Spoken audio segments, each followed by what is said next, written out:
Cyber war is different from other kinds of wars. With cyber war, there is a much greater degree of equality when it comes to fighting those battles in cyberspace. In terms of war, there's something that people refer to as the iron law of war, which is that war is good for the economy. The idea that we ramp up production to fight a war, it employs unemployed resources, there's lots of spending to support the war, and that's good for the economy. And this kind of goes back to a belief that after the Great Depression, what really got us out of that depression was World War II. But the iron law of war may be a misnomer. Whether or not war is good for the economy depends on a number of things that may be beyond your control. One of those things is where your economy is before the war begins.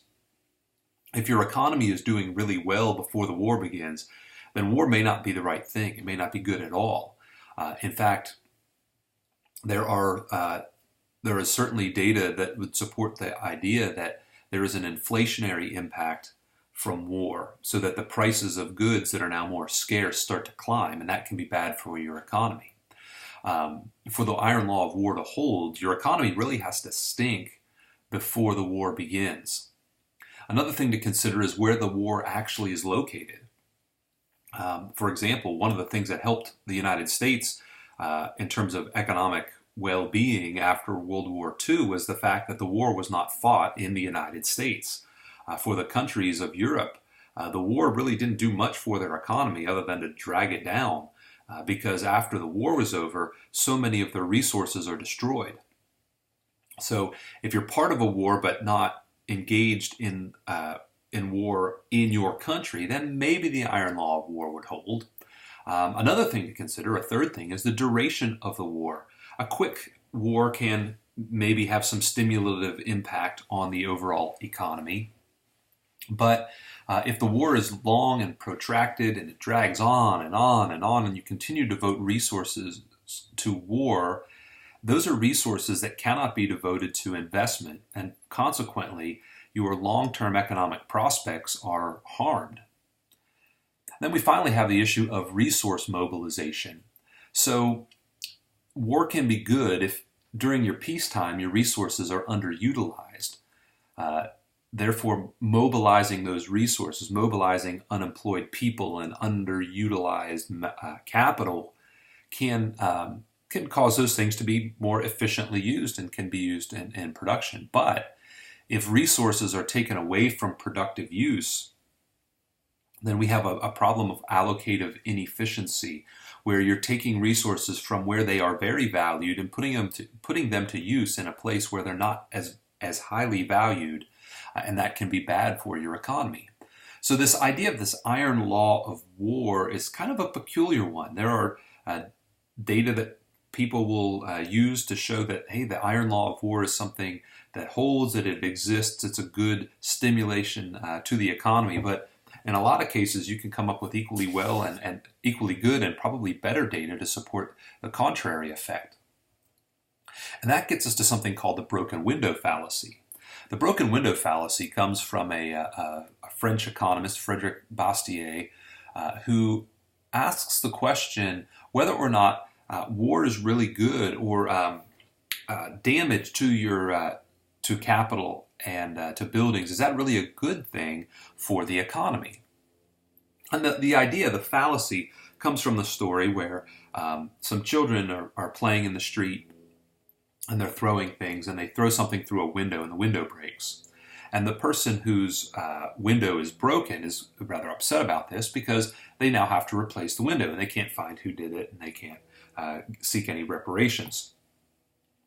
But other folks in the community say, oh, no, this is a good thing. This is a good thing because now the folks who work on the windows, they are going to be able to have some more employment, and they will be able to hire people to make the windows, and they will stimulate the economy, and this will be a really good thing. But the fallacy is that instead of using the money the way they wanted to, the owner of the home whose window was broken now has to pay to repair something that already existed. So rather than have their money go to maybe a tailor to buy some new clothes, which would have had a stimulative effect on the economy, you now have to use it to replace a window. So you make yourself whole rather than have more things. And so Bastier's point is that the destruction of good things isn't a positive for the economy. It basically keeps you where you are in terms of accumulation of goods. It keeps you where you are in terms of output. It just keeps you on the same level rather than advancing you, and it limits the ability of people to do what they want with their money. And when you think about war, there are certainly people who benefit at the micro level for war. The song "War" by Edwin Starr has this line in it that says, "War is kind only to the undertaker." So the folks who run the funeral business, for them, war is a boom. But for other people, it's not so much. There are certainly damages that occur, and things need to be rebuilt just to get you back to where you were before the war began. And when we look at traditional warfare, there are asymmetries of power. There are larger countries who have more resources that they are able to devote to war. So if you look at a small country and a large country, the small country uses its resources for basic things. They use their resources for food and clothing and shelter and maybe some specific specialization in certain kinds of industry. But for them to ramp up for a war, those smaller countries are going to have a big problem because they just simply don't have the resources to devote to that occupation. We also see that there are asymmetrical technical capabilities. So in traditional warfare, the devotion of resources and the R&D monies that are laid out to create new weaponry establish different capabilities. So where the research and development occurs, those nations are going to have the ability to fight wars on an advanced level. To kind of put this in perspective, you really need big budgets to develop weaponry. You're not going to see the development of stealth technology in a country like Ghana in Africa, or a country like, even a country like New Zealand. Countries that are small and would have a difficult time defending themselves against an attack from a larger adversary.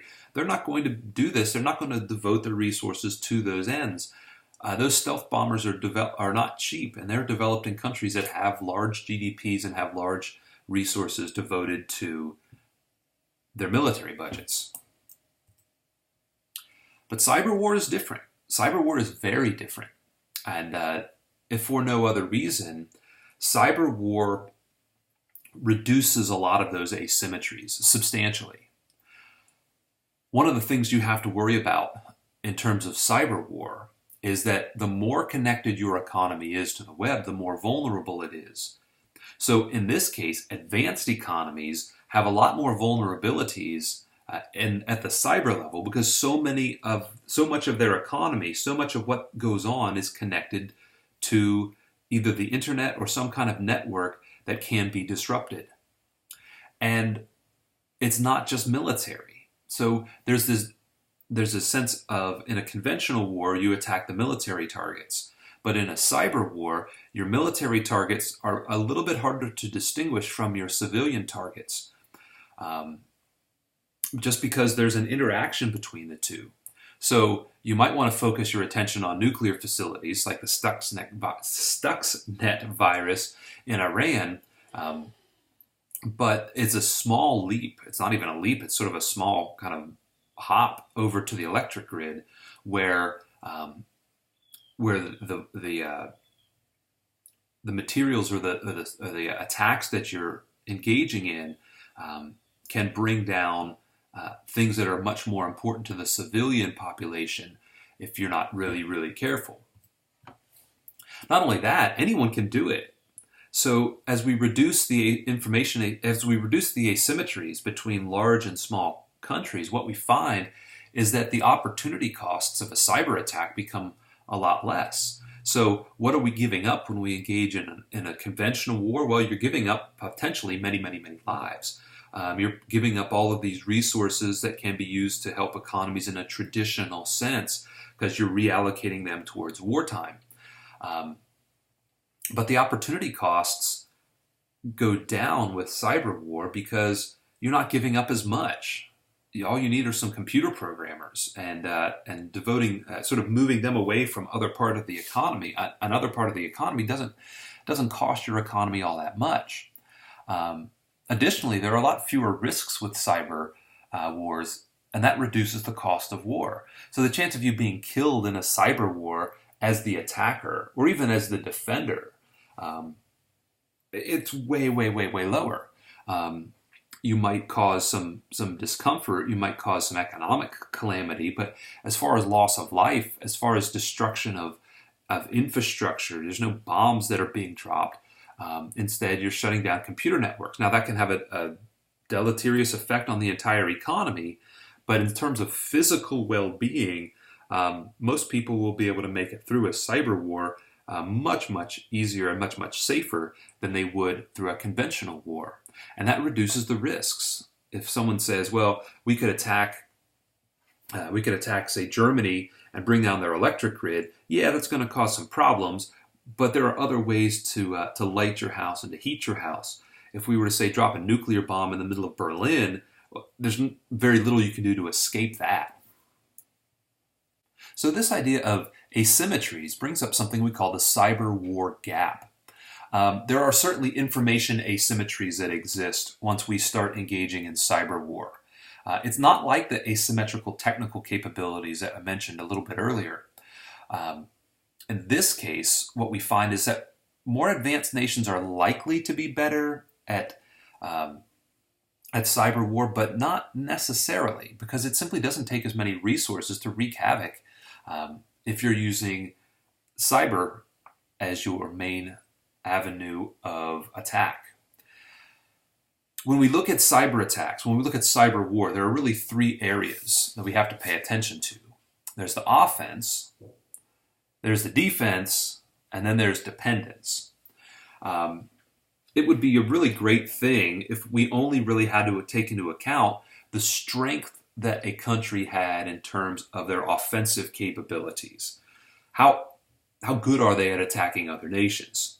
If that were the case, then we could probably just look at who's the best at war in general, who has the biggest military budgets, and say, well, they're going to win the cyber war as well. But for a realistic measure of cyber war strength, we have to consider what's your defensive capabilities in addition to that offensive capability. Defense is a measure of the nation's ability to take actions that that'll block an attack. Are you able to do this? I don't know. I hope so. You might be really good at attacking, but if you can't prevent attacks on your own networks, then you've got a problem. Dependence refers to the extent to which a nation is basically wired or reliant upon networks, something that I mentioned a little bit earlier as well.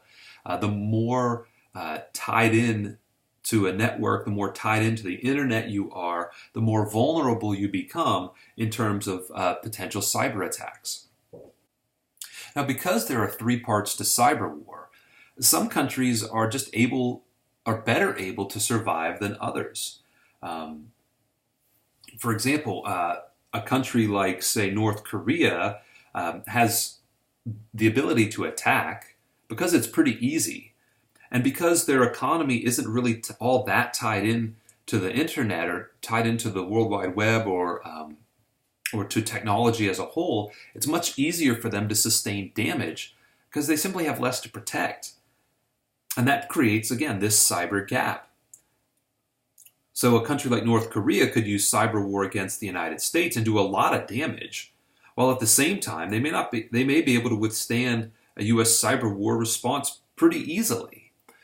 If it were just a normal kind of conventional war, there'd be no contest. But there is a contest, at least more of a contest when it comes to cyber war when we talk about, when we consider this cyber war gap.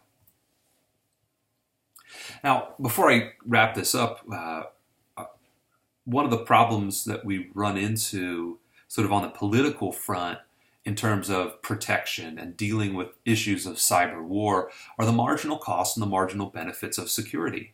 We want to be secure. We want our infrastructure to be secure. We want our secrets, our intellectual property to be secure.